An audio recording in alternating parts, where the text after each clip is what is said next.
Hello, my name is BB and this is Naya. Hi. And this is going to be our Red Table Talk. This Red Table Talk that I wanted to talk about, the reason I wanted to do this Red Table Talk is to talk about, to address the issues of domestic violence. And I know that we go through domestic violence every day through society, what we see online. It's just getting out of hand. So I came across a book that talked a little bit experience about domestic violence, and Naya just so happened to write this book. So I just wanted to talk about the book and ask her a little bit of questions about what concept and what she came up with this book. So let's get started. Okay. So Naya, so why did you decide to write this book here, which is a very good book? Sorry. Thank you. Here. I decided to write the book because Just to show you. I wrote the book to put out there to help other people, whether it be male or female, who have gone through domestic violence issues or a situation where their spouse or boyfriend, girlfriend, and it doesn't matter, somebody who's been abused, so they can use it as a tool to help them to get out of the situation that they're in, and to teach other people who, from outside looking in, that is not what you think. A lot of people pass judgment on people who are in abusive relationships. Oh, just get out. It's not that easy. It's not that simple. Yeah, I definitely heard that before. So, I mean, you're absolutely right when it comes to that. Also, like, with this book, because I want you to get more information about it, where did you get the idea about this book? Like, is this a real book? Is it fictional? Like, It's based on my life. It's not fiction. It's based on a true story. Okay. The idea started, I was writing kind of like a diary. I was writing poems, and it evolved eventually to me writing out my pain. It was a healing process for me. Okay.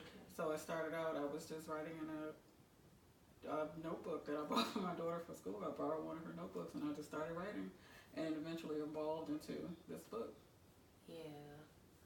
Well, I mean that most of the time when people write books, that's why I asked that question, because I want to know, like, did you start off like with poems?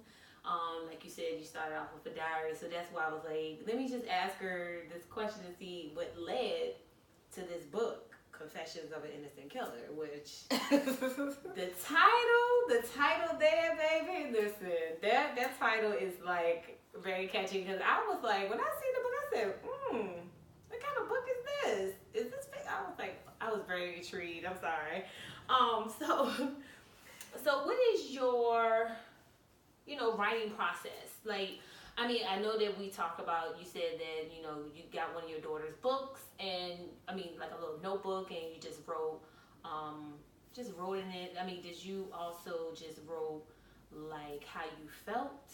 Or when you had an urge to write, or you just paused? Like, what triggered you to continue to write in the book? Because, I mean, I know you got a daughter, and you got a job and everything, so, like, what kind of triggers and moments that led you to, get the pen and pad? Moments that I felt like I needed healing, moments that I went through powerful emotional situations, depression. I just went to writing. The style of writing, I wouldn't necessarily say it was a style of writing.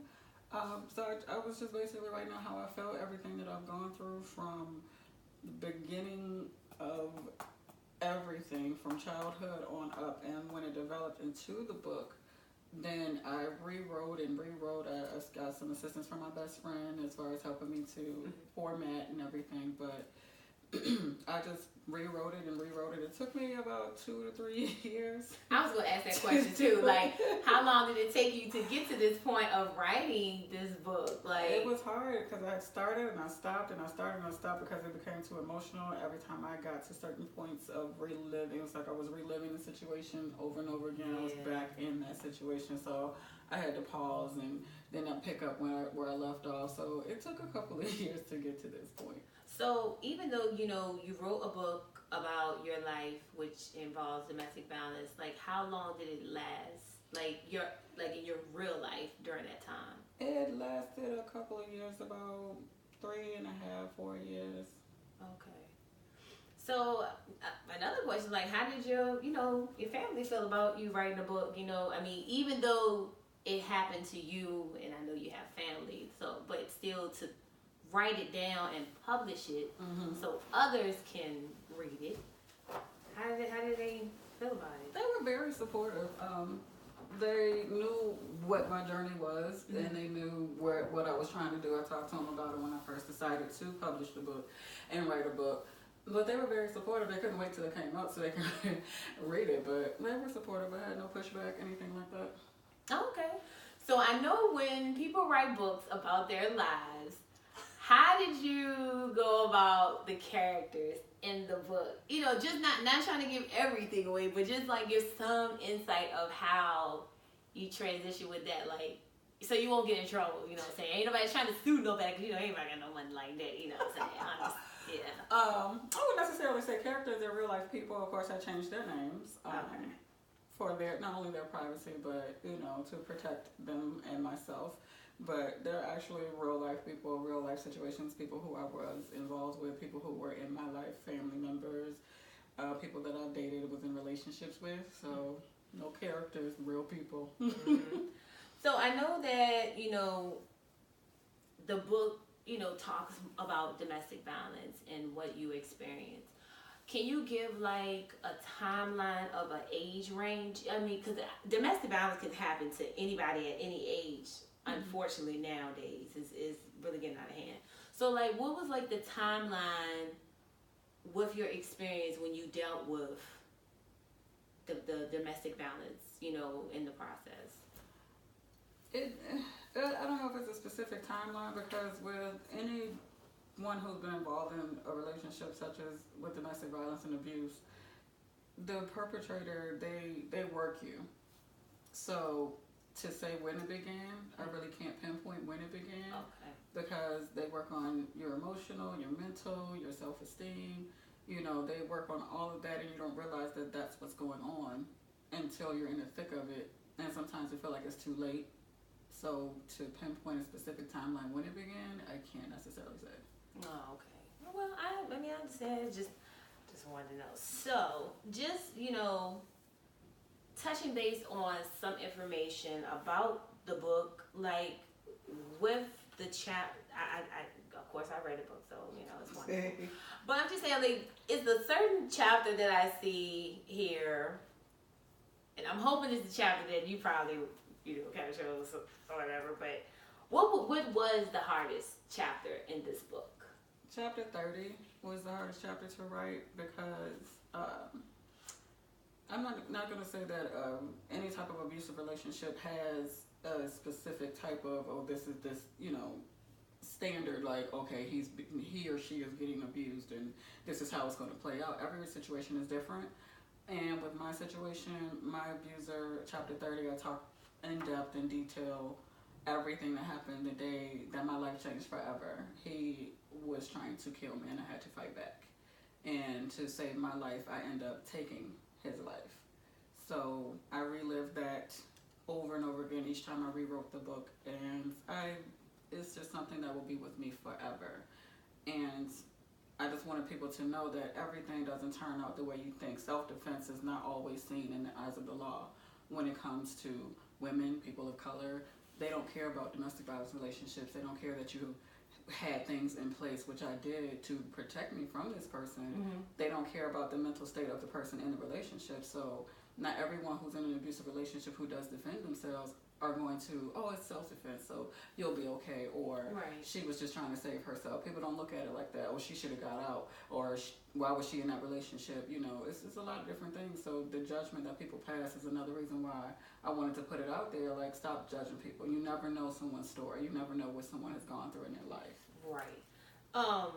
Just one part that I wanted to, just get a little bit more information, but just not give everything away. So it's an insert here. It says, my actions lit a fuse. Lily had a small car. She was unable to fit everything at once. She left to drop off the first load. As soon as she left, he began to fight me in the front yard. Yes, it was during the day. It was in the daytime? It was in the daytime. So this wasn't at night, a lurky night type of situation. It was midday. I had taken my daughter to preschool that day. I got all the strength that I can muster up within myself to let him know this is it. I cannot do it anymore. I wanted to make sure my daughter was out the house because I knew the type of person that he was. I did not want her to witness or be a part of anything that he may have done. So he called a friend of his to the house to help him pack his things. After she left, he began to fight me in the yard. He would beat me up in the front yard. I was able to get away from him to run in the house and close the door and lock the door. Yeah. So, you know, I had neighbors who saw. No one did anything. Wow. That's like really hard to.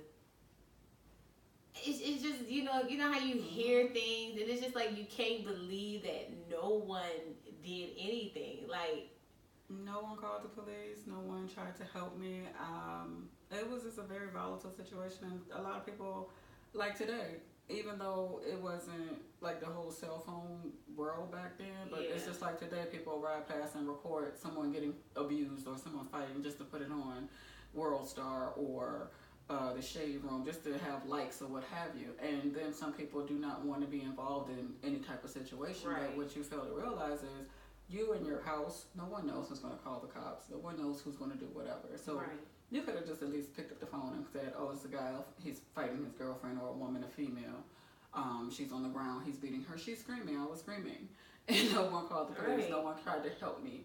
So I was going through that whole situation by myself, trying to get away from him. At that point, I didn't even care how bad he beat me, as long as he left. And I was done with him. Right. Because I couldn't take it anymore. I was at that point. Right. Beat me up, I don't care. Put me in the hospital, I don't care, as long as I don't have to deal with you anymore. Right. That's the state of mind that I was in. Wow.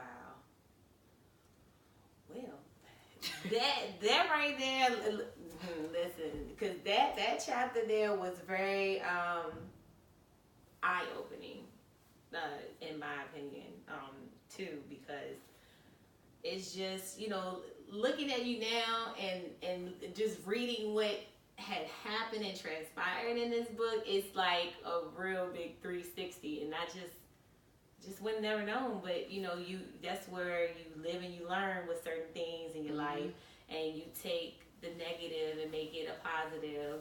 As they say, you make, what is it, lemonade, what is it, what's the saying? Beyonce said I can't even think life gives you lemons, you make lemonade. Yeah, you know what I'm saying? So, I understand that was like the hardest part. But on a lighter note, what have you been doing? Like, so I see that you wrote the book. You've gotten over the domestic violence. It seemed like this right here was therapeutic to you to help you get through it. So, like, how is Naya now? How are you now? I'll never get over it. It's going to be something that I have to live with for the rest of my life. I still think about it to this day. I still deal with the emotions of it to this day. Mm-hmm. So it's nothing that you can ever say that, oh, I'm done with it. Right. Because I never will be, because of consequences and everything that happened from that situation, regardless of life being taken. Right. You're still going to live with the fact that you was in this situation. It's very, very... It's just stressful, and PTSD, like I feel like I struggle with that to this day. But yes, it was therapeutic to write the book. Mm-hmm. I just was hustling and struggling, trying to get jobs to take care of my daughter and myself.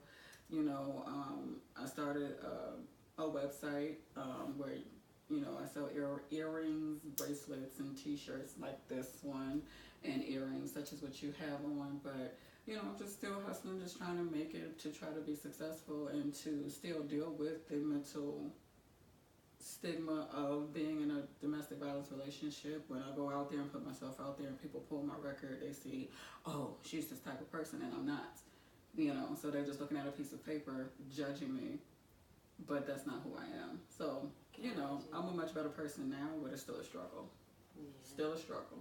So with you having something on your record, how does that make like you feel, or is it hard for you? Like, definitely, if when you apply for positions, jobs, and you know that the first thing they're going to see is, oh my gosh, this is who this person is. I was trying to go back to school. You know, I was in school for nursing. I couldn't do that. That was my dream at the time, and you know, couldn't do that because I literally had a person tell me when I tried to apply for a surgical tech program. She literally told me in my face, and I was just so shocked. Like, I couldn't believe she said this. You can't apply for this program unless you get clearance from a hospital because you may stab a patient.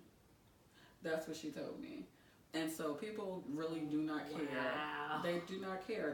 They will judge you. I wouldn't expect that. And yeah, I was super shocked. I was like, did she just say? I was like, okay, well, thank you. And I left. Right. What more can I do? So as far as so-called traditional education, I had to forego that. So. Yeah. Well, I mean, like you said, with your situation and everything that you have been through, you're never gonna forget it. I understand that, but it just seemed like, you know, you did do some positive things. Like you said, you know, you have your daughter. I was very upfront with her. She knows everything. Yeah. I wanted to make sure that what I lacked, she didn't. So I poured everything that I lacked into her so that she would not have to go through the same thing for things that I lacked and put myself in that situation. Why did I do it? You know, everything that I felt like she needed to avoid something like that. Mm-hmm. I never hid anything from her. I told her the truth. She knows everything. I was gonna ask you that. Do she know about the book? Have she read it, or you know, just secrets. Okay, she knows it all. I want her mind to be wide open to situations so she can see it. Hopefully, before it transpires into something like what I had to go through. I understand that. Well, I mean, I love the book. Thank you. I love the book. I love everything. And you said you have a website? You started a website for earrings and clothes and stuff? Yes, it's called Eclectic Closet. It's eclecticCloset.bigcartel.com. Okay. But yeah, so that's what I'm trying to jump off right now, trying to be an entrepreneur and such, but yeah. I got that last golden question to ask. Since writing this book, do you think that you're going to maybe write another book?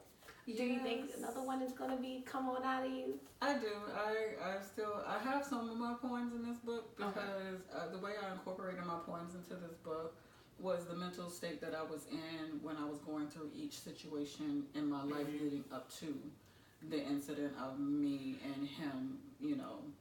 So I want to bring out a book with just my poems, and not all of them are in this book. So I will be working on that hopefully soon. Hopefully soon. I'm not sure what the title would be yet, but I do want to incorporate that as a tool as well. It's for anyone, because I feel like some of the poems that are in the book, and I've gotten feedback from people who have purchased the book, that one girl had sent me a message on YouTube, and she said that she has some things she needs to discuss with her husband because she sees a lot of what I said in the book as abusive, and she didn't see it as that at first. Oh, so I'm just happy that I was able to, at least one person, you know what I'm saying, like help open your eyes to what it is. It's verbal abuse, physical abuse, emotional, mental. There's so many different things and avenues of abuse, and hers wasn't physical. It was more verbal and emotional. Gotcha. And she said she realized that when she read the book. Okay. And that's the whole purpose of it, to open people's eyes on abuse, any way, shape, or form that it may surface in your life. To say, oh, okay, this is what it is. I need to deal with it so I won't get to this point. Right. I mean, absolutely. So with you having this book, and if you write another book, where is it available? It's available on Amazon. Okay. So you can just type the name Confessions of an Innocent Killer into the search, and it'll come up. But yeah, you can get it on Amazon. Well, I mean, this is a good book. It's a good book, and I'm telling you, the cover really catches, and that's the eye. It's my eye. And you know what? I didn't even know that was her eye. That is her eye. But you know what? I give high fives. I don't get no handshake, girl. Thank you. I am proud of you, and I mean, I just wish you well. And thank you. It's not an easy thing to talk about. It's I know. easier now, but it's not. It's definitely not easy to talk about. So well, yeah. Well, there you have it. We talked. Thank you for having me on your red table. Yes, my red table. Yes, thank you so much, Naya. You're Really welcome. appreciate it. It's just, this is the first experience for me, and it's the first experience for her. You know what I'm saying? Yeah. So Yeah. I'm just happy. But yes, this is our red table talk, and thank you. Thank you. All right, bye.